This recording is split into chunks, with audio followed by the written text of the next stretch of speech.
pessoal, tudo bem com vocês? Mais um vídeo da nossa série Iniciando na Advocacia. E se você não é inscrito no canal, já deixa aqui ó, a sua inscrição, ativa o sininho, porque assim que nós batermos a meta de 10 mil inscritos, vai rolar um super sorteio, mas é só para você que é inscrito aqui no nosso canal.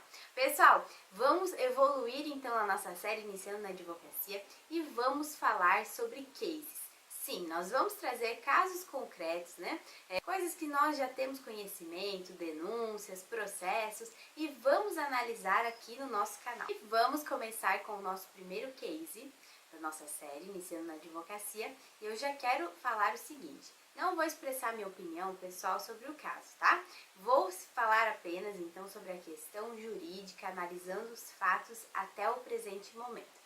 Então, o case de hoje nós vamos falar sobre a família Pôncio, especificamente sobre a acusação de estupro de vulnerável da atriz brasileira Letícia Almeida contra o seu ex-cunhado Jonathan Couto. Então, vocês que acompanham aí a questão da família Pôncio, pode pesquisar também na internet tudo o que aconteceu, mas a princípio então ela, né, que acreditava que a sua filha era então do seu relacionamento com o seu namorado Saulo, cantor da banda 144K, então veio a descobrir, então, né, todos vieram a descobrir que a filha então era fruto de, conforme ela diz então, né, no seu depoimento, na sua denúncia, de uma relação sexual que não foi concedida, ou seja, um estupro de vulnerável. Então hoje nós vamos analisar o artigo 217-A do Código Penal, especialmente no que trata então o seu artigo 1º, porque o artigo 1º fala do estupro de vulnerável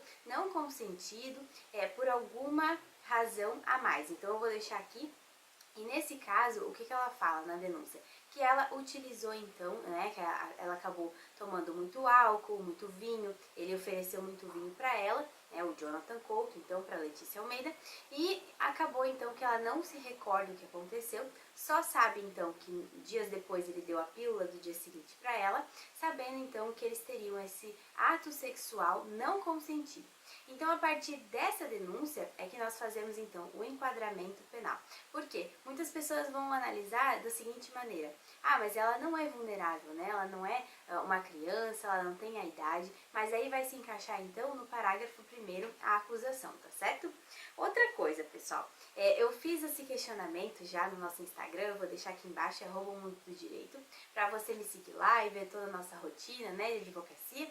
E eu perguntei o seguinte, eu fiz uma enquete: o que você acha que vale mais num processo penal desse tipo de crime, né, de estupro de vulnerável? A prova pericial ou a prova testemunhal?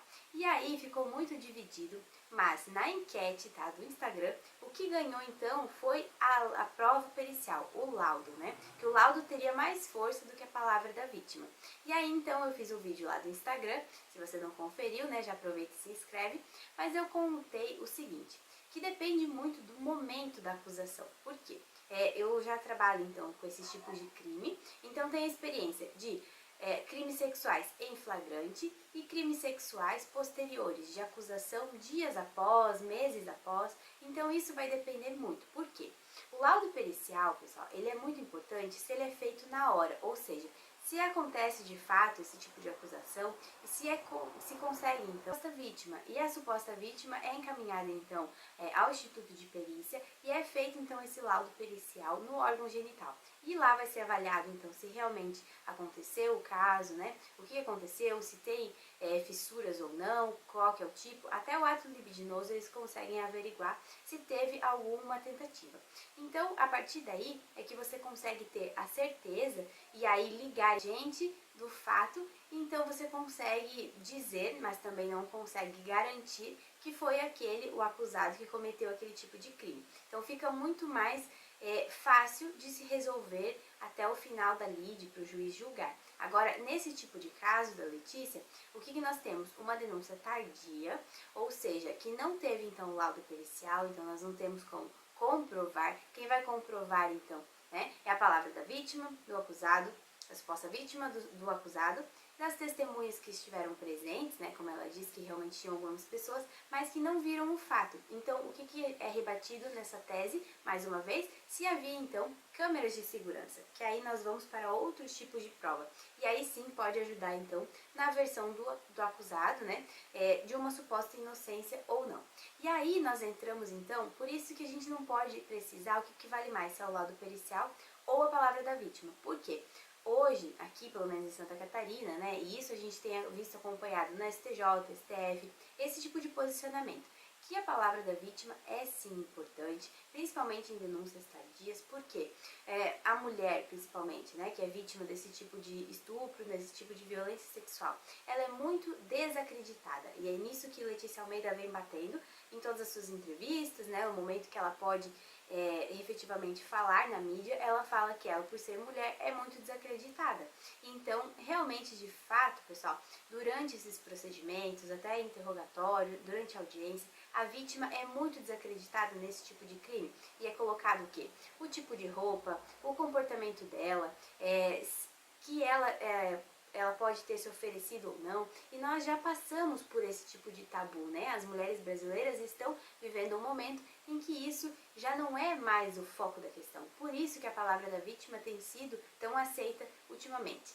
E agora viemos também numa outra ideia, um outro viés que foge da vítima desacreditada para o processo penal da vingança, ou seja, muitas vítimas, né, seja por vingança, porque ali nós temos a questão do envolvimento dela, né, com o cunhado, no caso, e também o relacionamento dela era a pessoa, então, que tinha essa familiaridade, que não aceitou o relacionamento, não a perdoou, então teria essa questão que muitos enfatizam de que ela, na verdade, ela deu consentimento nessa relação, poderiam ter tido outras vezes também o relacionamento, e que na verdade ela só veio com isso agora para prejudicar como uma forma de vingança, tanto para a filha menor, né, que tem essa questão de 2 registros de pai, como também para se sair assim como vítima da situação. Sim, nós temos no Brasil inúmeras acusações infundadas de estupro de vulnerável, de estupro, assédio sexual, e isso deve ser muito levado em consideração.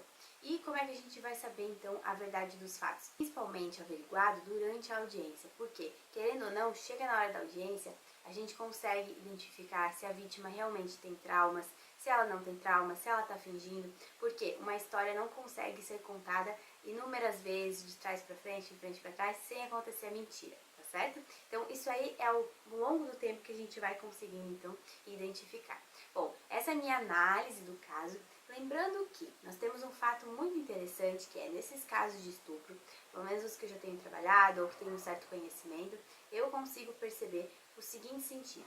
O estupro, a violência doméstica, né, a violência sexual em si, ela ocorre geralmente dentro da família, tá?